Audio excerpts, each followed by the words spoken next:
Initially, I was connected, but unfortunately, I was locked out due to the network. I'm very sorry. This is an interactive class again.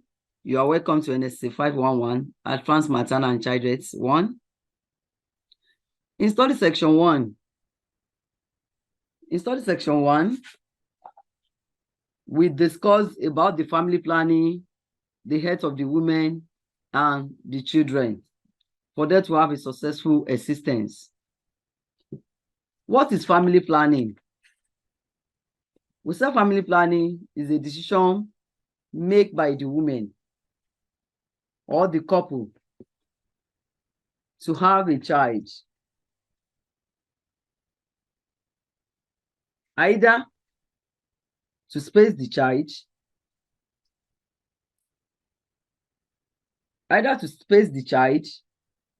or to have them at a desired time.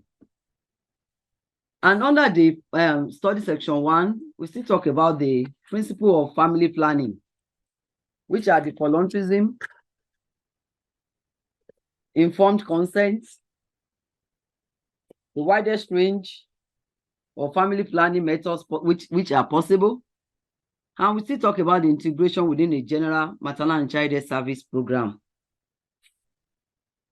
In study section 2, briefly, we talk about the family planning, education, and counseling.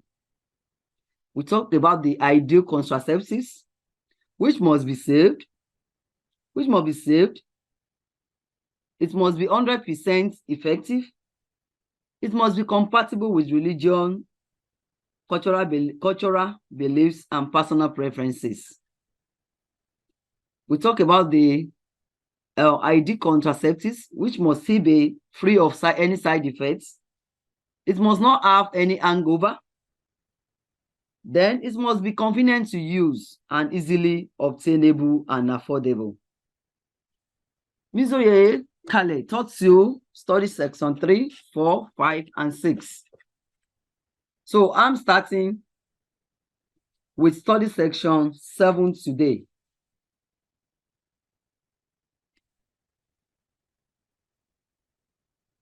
I'm starting with study section 7, which is the screening client for contraceptive use and record keeping, which is the documentation.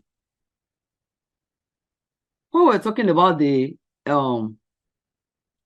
method used of family planning, before we can choose a method, we need to screen our patients. Who are the patients to be screened? Are the patients who are willing to have family planning services? Then we need to guide them in making informed choices and for them to be able to use the contraceptives method, which is available and accessible to use.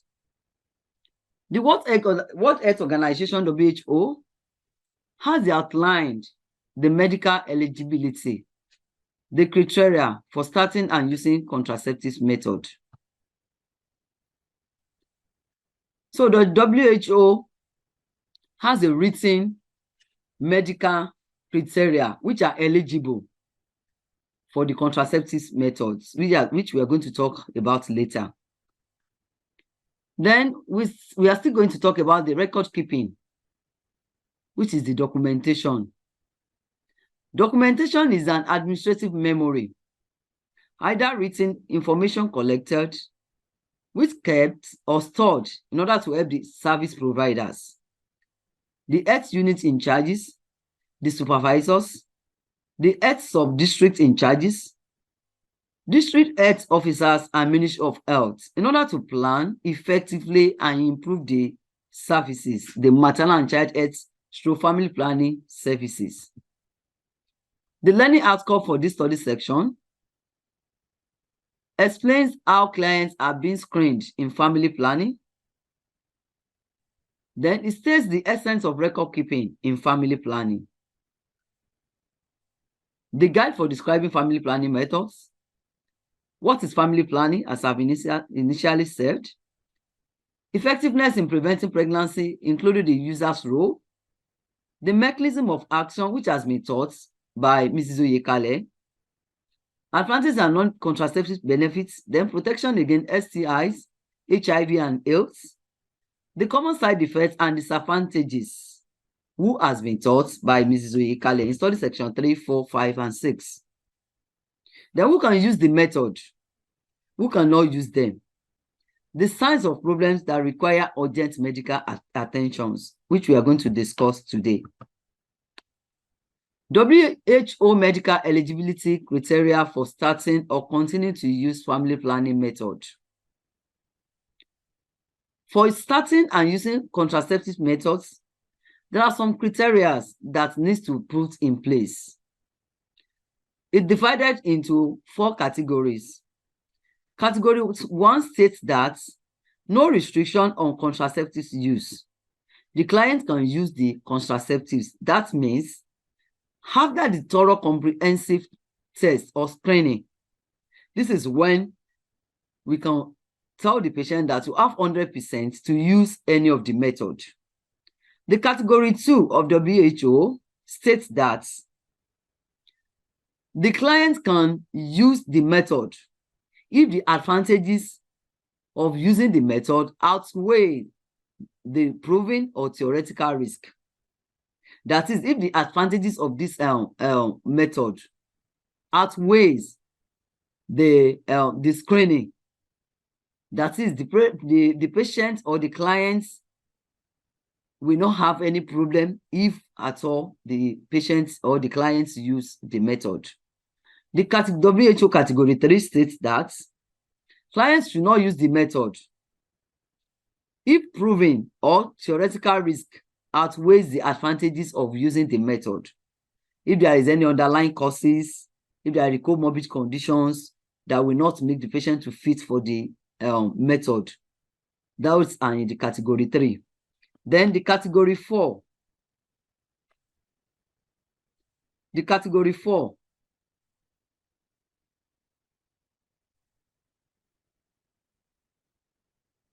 is that the patients should not use the contraceptives at all if the health risk outweighs the complete screening or the advantages. So the patient cannot use it. That's the category 4. Then what are the benefits of the screening? Number 1, to rule out contraindications or precautions to family planning method use. That is, before the patient can be used it, if the patient is contraindicated to the method, the health provider or the family planning provider will know, and it will be ruled out. 2, to identify reproductive health problems and managing the health problems accordingly. The patient has any problem like STI, sexually transmitted infection, which may be treated, and if possible, if the problem has been resolved, the patient or the client can continue with the method. To screen for STI and HIV, to screen for STI and HIV, then to gather baseline data for future references, that is for research, for future data, for future references. To follow up on problems, that if there is any comorbid conditions, to determine eligibility for method of choice according to WHO criteria, as I've initially said.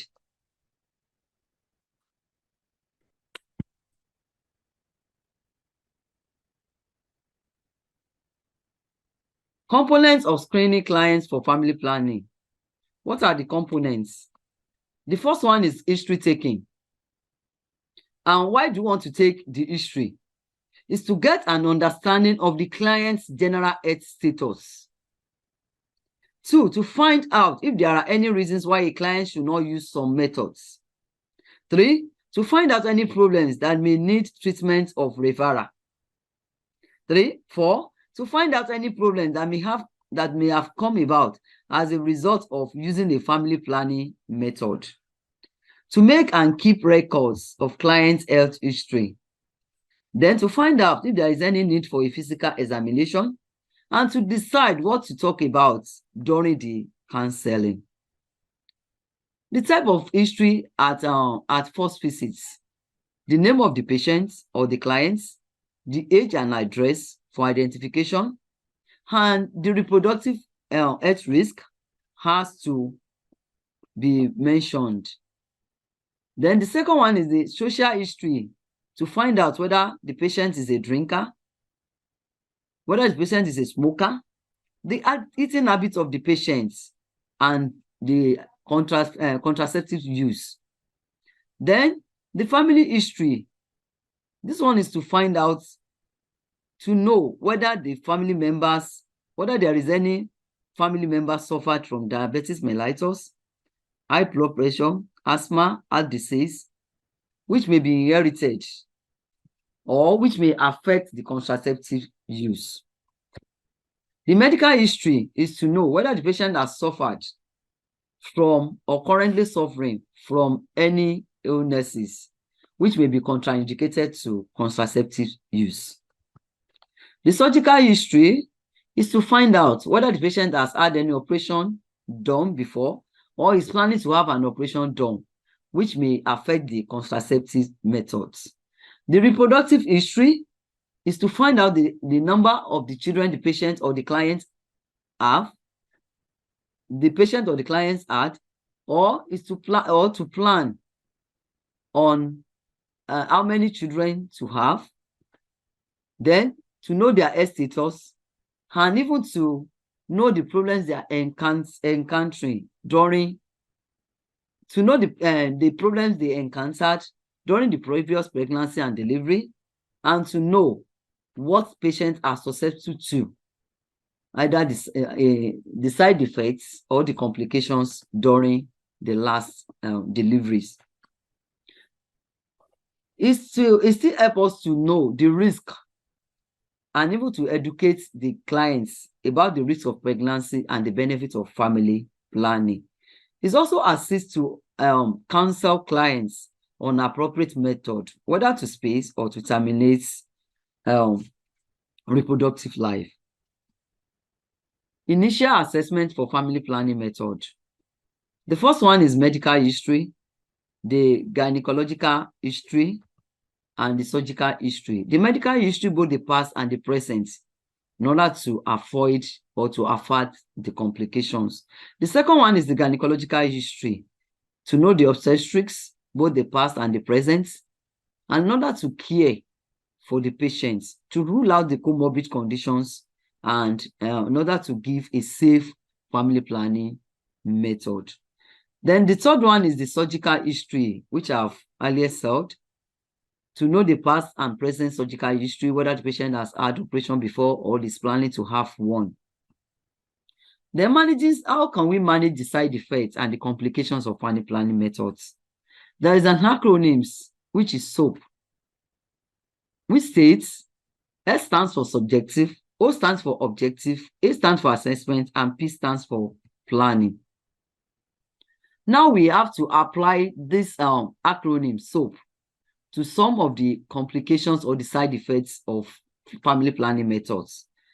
We want to go on amenorrhea, which is one of the sign or side effects of family planning. Then the second one is clients who comes complaining of amenorrhea while on Depo-Provera. And another one is heavy bleeding. Heavy bleeding. Now, the application. Client comes complaining of amenorrhea for 2 months. Since at the end of second packet of combined oral contraceptives, what are the subjective and objective data or history we are going to get from these clients? Subjective data is to determine from the clients if there has been any bleeding or spotting while taking the pills. You ask the clients how often or how do the client take the pill. Then you ask if taking any pills or other drugs with the combined oral contraceptives that the patient has been or the client has been taking, that is rifampicin for tuberculosis. It will help us to know whether the patient is taking another drug with the combined oral contraceptives. Then it still helps us to ask the clients about type of oral contraceptives, either high or low, the dosage, either high or low. Then we still ask about the clients. Is there any interruptions in administration of the pills, either the missing pills, the drug interaction, or severe diarrhea or vomiting, which are the side effects? Then ask clients about the last LMP and other signs of pregnancy. Now the subjective, which is based on the objective, which is based on subjective findings, is to help us to determine whether client is pregnant or not by doing physical assessments. We have to look for the breast changes. Is there any changes in the breast? Is there any uterine enlargement through palpation and softening? Then we still have to check the cervix for change. Is there any change in coloration? We need to know. Then we test the urine for pregnancy if possible. And most of the time, we still know to ask the client to go and do ultrasound in order to be very sure of it. Then what are our assessments? Our assessment based on subject and objective information gathered above from the patient and what we observe, what we palpate. Our assessments is based on the objective and subjective. And if the client is not pregnant, we conclude that missed periods are caused by inadequate buildup of endometrium due to low dose of oral contraceptives. What is the plan for this kind of clients? We inform clients about the findings and we reassure her. When we are reassuring the patients, we ask her to continue taking the pills and we ask her to return to the clinic if there is any misses, and if there is any missing period, we ask her to return to the clinic. If the patient took low dose of combined oral contraceptives, we ask her to continue on higher estrogen dose in order to give her the safe family planning methods as expected. Then if the patient is not taking the combined oral contraceptives as expected, as he or as she's supposed to have been taking it, that is, the patient did not take the placebos, which is in the COC, combined oral contraceptives, we will tell her the importance of taking that brown pills so as to boost her blood level. Then we still ask her to, we'll give her the appointment dates. Then we evaluate her understanding, whether she understands the method that she chooses, the method she has started on. We will still evaluate and by asking some questions from her. And this will help her to continue on that drug. It will help to continue on that drug for a good result. Client 2. A client comes to the hospital complaining of amenorrhea while on Depo-Provera. Depo-Provera is one of the family planning method, one of the injectables for family planning method. What are the subjective of the health provider or the family planning provider? The first thing is to ask about the client's last menstrual period. You ask about the injection that was given, the name of the injection, Then you ask clients how many doses of Depo-Provera has received so far. Then you ask the clients whether she has been receiving the injections regularly or she has delayed to go for the previous dose. If it was not the first dose, at least more than 2, if the first dose has not been more than 2 weeks. Then you ask for symptoms of pregnancy. That is early morning sickness, tingling sensation in the breast, enlargement of the breast. Then you ask if patient is HIV positive or if patient is on long-time antiretroviral drugs, which include nevirapine. So you ask patients all this. What are the subjective data that the healthcare provider or the family planning provider needs to obtain from the clients? More than 2 weeks late for an injection has been sexually active, and she has been sexually active, or on long-term antiretroviral drugs, which include nevirapine, may determine whether the client is pregnancy or not. But if the pregnancy test is done, and is negative, the other physical assessment has to put in place.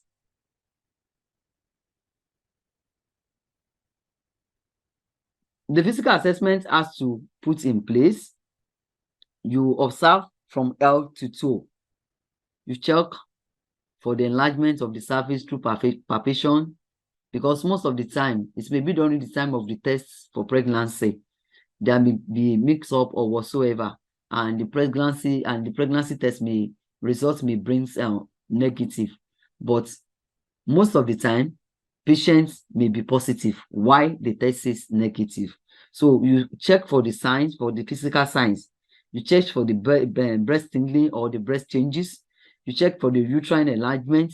You check for the softening of the uterus. Then you check for the color of the cervix, whether there is changes or not. What are the assessments? Based on the subjective and objective information gathered from the clients, one may conclude that client is pregnant or client is not pregnant, which one may not be sure of. And if not, if the pregnancy test is negative after the thorough examination, you conclude that the amenorrhea may have been due to as a result of side effects of Depo-Provera. What is the plan for these patients? If pregnancy does not occur, you ask the patient to continue on Depo-Provera. Then you reassure her. That amenorrhea is normal for Depo-Provera users and they are not harmful. The menstrual blood is not building up inside her uterus. Her uterus is not shading the inner lining, so it cannot bleed. So you still explain to her to improve her health as it's not losing blood in order to prevent anemia, which means she has to be taking supplements or she has to be taking Imatinix to prevent anemia. Then you still need to reassure her that amenorrhea does not mean that she cannot become pregnant after stopping Depo-Provera injection. So she has to continue using it until it reaches the age of menopause.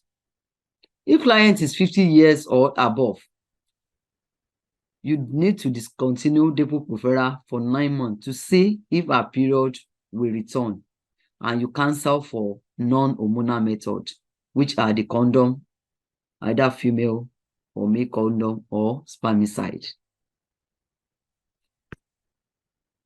If from the subjective history,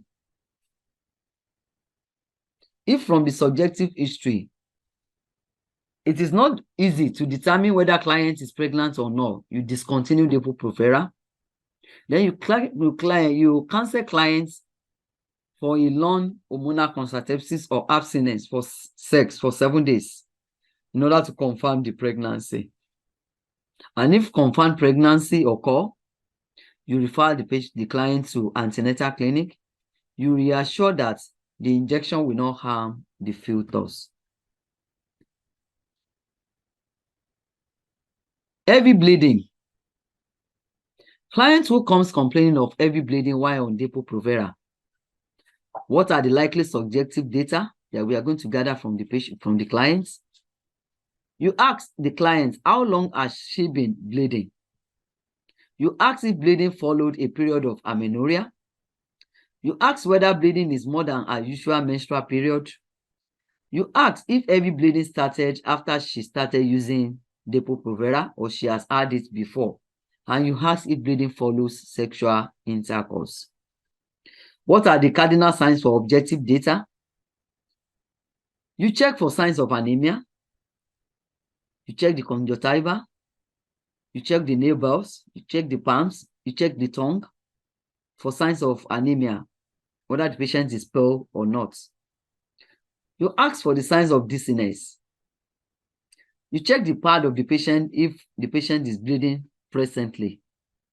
Then you perform pelvic examination, either using bimanual, palpation manually, or you use a speculum to rule out cancer of cervix, abortion, or sexually transmitted infection.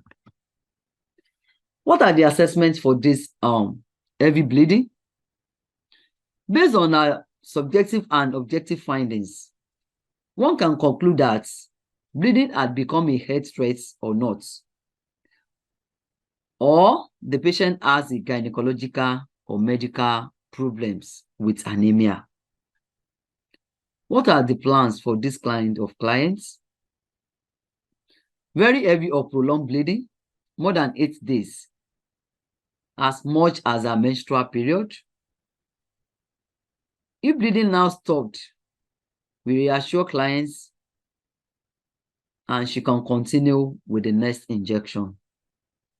If bleeding persists, we need to give the low dose of combined oral contraceptives, that is 1 cycle or repeat injection of Depo-Provera, which is 150 milligrams, if for 8 weeks or more since the last injection. Since the last injection, 8 weeks to the last injection, we increase the dose to 150 milligrams and we give a new date for the patient to come back. Then you give ibuprofen 200 milligrams 3 times a day for 7 days, and you give an appointment for evaluation within 14 days. That is ibuprofen for if the patient complains of pain too, you can give that. Then if the client is very uncomfortable, we cancel for another method of choice. We evaluate and we treat any underlying medical conditions, or if possible, we refer the patient to a specialist where the proper treatment can be rendered. Another treatment of the patients on family planning with family planning side effects is heavy bleeding while on Norplans. Why on Norplans? The one we've just finished is on Depo-Provera. This one is on Norplans. What are the subjective data that we need to collect from the client? We ask when implants were inserted. We ask when bleeding started. If there was pain or redness occur at the site of insertion. We ask if there is bleeding accompanied with clots. We asked if she had similar bleeding before Norplant was inserted. We asked if she had a period of amenorrhea before the bleeding started. We asked if she had unexplained vaginal bleeding before she started using the Norplant. We asked when the LMP was, the last menstrual period. We asked if pain, redness, and heat occurred at the sites of insertion. We asked if any implant was expelled, and we asked for symptoms of pregnancy. What are the objective data objective data to ask from this patient or to observe from this patient. We have to rule out signs of pregnancy, whether there is uterine enlargement, breast changes, softening of the breast, and change in color of the cervix. Then we perform physical examination to rule out gynecological conditions. We rule out anemia, that is, the patient is not pale. Then, if bleeding present, we check the parts of the patient. How many parts or how many amounts of bleeding or how many amounts of part has been used before coming to the clinic. Then we confirm the presence of all the implants. Is it still there or it has been removed? Then we perform pelvic examination by using the speculum or manually to rule out cancer of the cervix, to rule out the abortion, and to rule out sexually transmitted infection. Our assessments, which based on the subjective and objective findings. If anemia present, we cancel on foods containing iron, which you will eat. We cancel on drugs, hematinics, to be given. Then we refer clients for any patients, any clients with gynecological conditions which is being identified or suspected. We refer them for further examination. And if no gynecological problem found, we explain that the bleeding will stop when our body gets used to the implants. What is the plan for this kind of clients? If client was not pregnant and wishes to continue using the method, we'll offer one cycle of low-dose combined oral contraceptives with ibuprofen, 200 mg, 3 times a day for 7 days. Then we will explain that implants usually change vaginal bleeding patterns, which is not harmful and which may be subside later. You still cancel on iron-containing foods. We provide iron supplements. If client is uncomfortable and wishes to change the method, we remove the implants and cancel her for another method. Then we treat any underlying medical conditions or we refer for further treatments. Now, the record keeping. Without the documentation, every procedure is done for the clients without documentation is invalid. Is not reckoned with. We need proper documentation. Written information collected, kept or stored to help service providers, health unit in charges, supervisors, health sub-district in charges, district health officers, and Ministry of Health in order to plan effectively and improve maternal and child health services. It's referred to as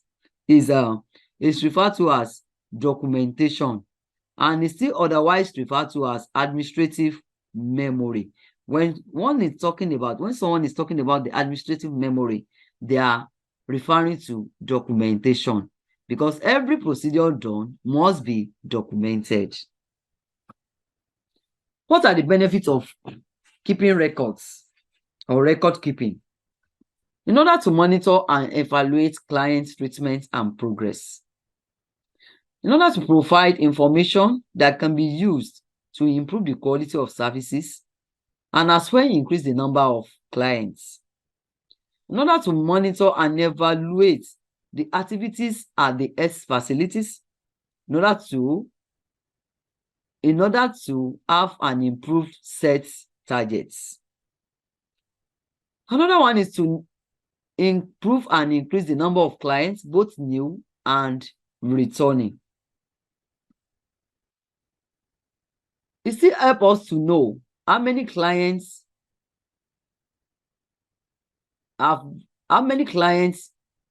do we see per week, per month, or per year. Then it still helps us to know the types and method of family planning supplied in a week, in a month, and in a year. It still gives us the affinity to make the budgets that are planned and set at the district and national level based on actual services use information provided. Still ensure us to know the method, the available method within the recommended period of use. Still provide information for accountability of commodities received and used. Still provide solution to critical management issues in an attempt to ensure quality service delivery. Still help us to report output of facilities to the district and in turn to national level. Still help us to use the information for family planning, both at the local and national level, to improve efficiency and effectiveness. What are the tools used to collect records in family planning clinic? 1, the family planning client card, the family planning register, the stock control card, requisition and issue voucher, health units family planning summary form, record of stock out, record of stock in and out, the monthly summary form, which is being filled by the health in charge for assessments, for proper recording, for effectiveness, both local and national level. Thank you.